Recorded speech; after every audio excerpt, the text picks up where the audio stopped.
Alright, hey, what is going on everybody? It's boy CJD brings another video, and today I'm bringing us a video on Xur's loot location for this week within Destiny 2 Lightfall. This is Xur's first visit to our Guardians in Lightfall.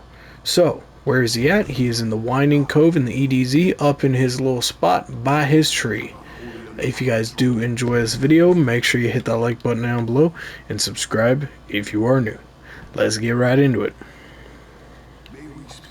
Alrighty, first off we have Trinity Ghoul is your exotic weapon. Very nice weapon to have. Lightning Rod, precision kills grant the next shot chain lightning capabilities, and Split Electron. Fires an arrow that splits when released, aiming down sights and fully drawing the bow. Both decrease the spread. So overall, I really have liked this weapon. I haven't used it in a while, but I'm sure it's still pretty solid, especially in PvE. Moving on to the Hunter exotic, we have Knucklehead Radar. Provides radar while you're aiming, enhanced radar while crouching. This is a 65 roll with 19 discipline, 13 resilience, 17 mobility. So if you are looking for that kind of build, this is a great one to have for you. If you're going for more like a recovery or an intellect kind of build, maybe hold off on this, but overall 65 roll, it's solid. Moving on to the Titan exotic, Synthoceps. Biotic enhancements is your exotic perk. Buffs melee range, being surrounded buffs damage, so it is a melee exotic. The only thing here, 62 roll, 17, 14, 17 for resilience, recovery, and discipline. 10 strength, you can bump that up to 22 and then 20. Wait, you can bump that up to 20 and then 22 with mod and masterwork. So overall, not that bad. I think you could probably make a pretty nice build out of this. But again, if you prefer having a lot of mobility with your melees, this is probably not going to be your role, or depending on what subclass you use, if you want to have that extra intellect, also again probably not the role for you. But overall, I really like this one. And then next up you have Claws of Ahamkara for Warlocks. This one you gain an additional melee charge. Now strength is at 23. Holy hell. You can bump that up to 33 and 35 with mod and masterwork. Oh my god, you could do a lot of different things with that. Honestly, you could probably pair that with Strand, Stasis, have the chain lightning, have the little projectile attacks with Voidwalker and Dawnblade. You could do a lot of different things with melees for this one. I really like this now that I'm looking at it and thinking about all the different melees Warlocks have. So if you do like utilizing those abilities, I would highly recommend picking this up. Especially if you're a Dawnblade. I think that one would really go well. And if you wanted to test it with Strand, I would also recommend that, because I know you can get 3 charges for your melee, and having that quick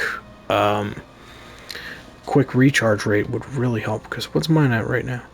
116. So yeah, that would definitely help. Moving on to the weapons, the legendary weapons. We have the Ikelos Hand Cannon version 1.0.3. You have Frenzy, Triple Tap, Tactical Mag, Alloy Mag, Extended Barrel, Hammer Forged Rifling. I'm probably not going to go through every single one like this. And then of course you have Stability. So overall, not too bad. Frenzy, Triple Tap's not bad. The range, it's decent.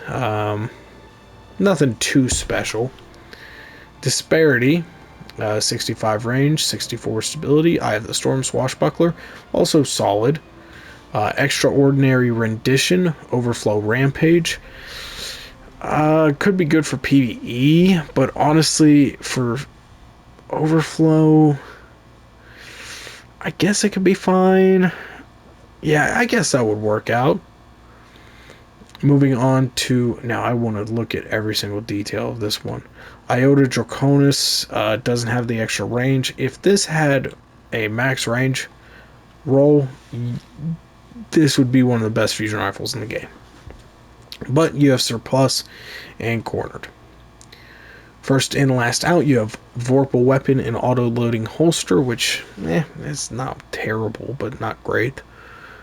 Interference 6, Auto-Loading and Full Court, nah. And then Lonesome and Lonesome has Grave Robber and Opening Shot, which is solid. Sidearms, you want to get up close and personal, and then melee, so I definitely think that's solid. Overall, if I were to look at all of these legendary weapons, I would look at Disparity just because the stats are pretty nice, the Eye Close Hand Cannon, and Lonesome.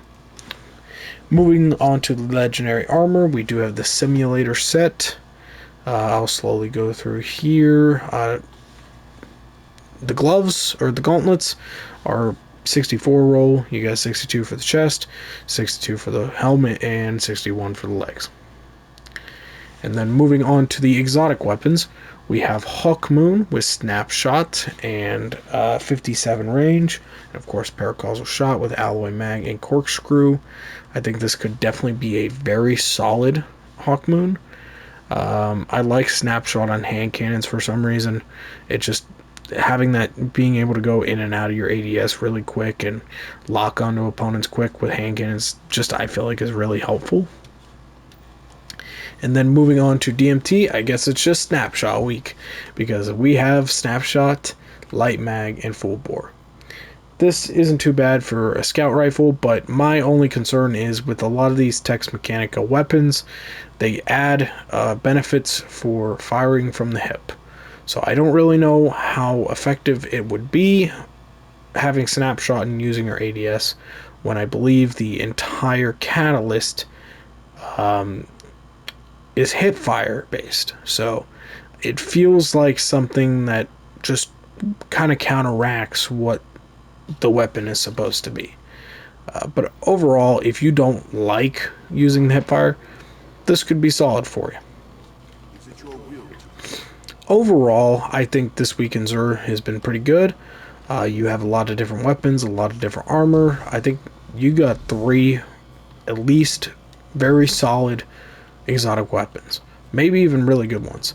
That Trinity Ghoul, honestly, if you have it masterworked, could be one of the best ad clearing exotics in the game. So with that, guys, again, if you have enjoyed this video, make sure you hit that like button down below, subscribe if you are new. I don't know when Trials is going to be active for the first time. I would assume in 2 weeks, mainly because I know the raid is launching on March 10th. So I don't know if they're going to do Trials and the raid on the same day.